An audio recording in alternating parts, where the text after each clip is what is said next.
After unexpectedly falling in love with a dying heiress, a down-on-his-luck burglar begins a star-crossed journey that spans more than a century in order to save her in Winter's Tale. Hi, I'm Jennifer Connelly. You're watching Made in Hollywood. Here's a scene from Winter's Tale. Squeaks. You have a gun? I was just robbing the place, you know? Is that still your intention? No, it isn't.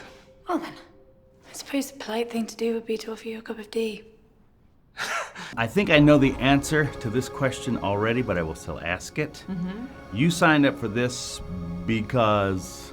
I've been friends with Akiva Goldsman, who wrote the script and who directed the film. So I've been hearing about this project along the way and was very moved when he asked me to be part of it. We all were aware of the significance of the script for Akiva and how much of his own personal experience of love and loss went into the writing of the script. I'd read the book about 30 years ago, loved the book, and many years passed, that was 30 years ago, and I got a call that Akiva Goldsman wanted to see me, meet me. And so we met, had a little meeting, and then they sent the script, and here I am talking to you about the journey. The script and the story from the minute I read it, it really affected me, and I suppose it's set in stone that I'm definitely a romantic. You are impossibly beautiful. What is your relationship to Beverly? Are you aware of her condition? She's dying. If you don't love me now, no one ever will.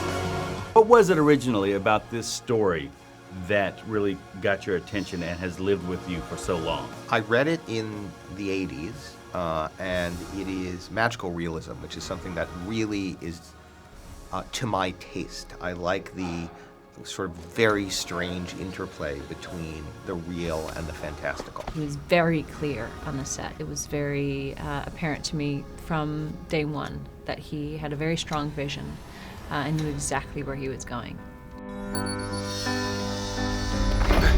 I smashed into you. You all right? I'm Abby. What's your name? I don't know. I think you guys take something away from every project you work on.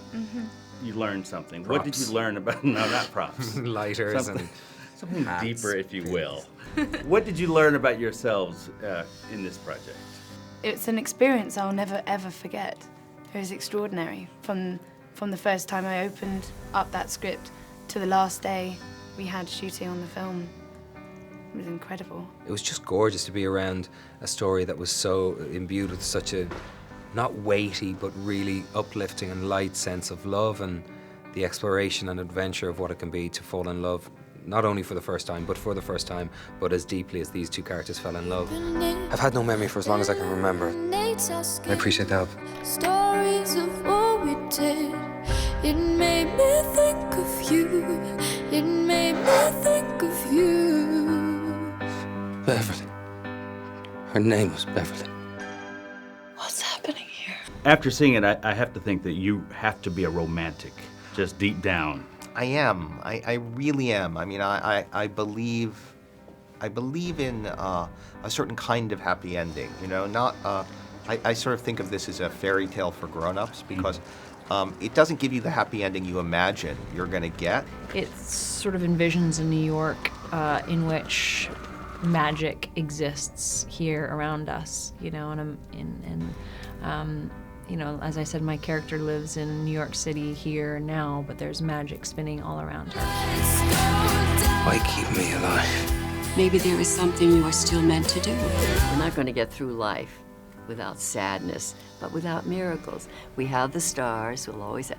So I'm sounding a little woo, but you'll see, you'll walk out of there with a different feeling about things. And that's a good movie, I think.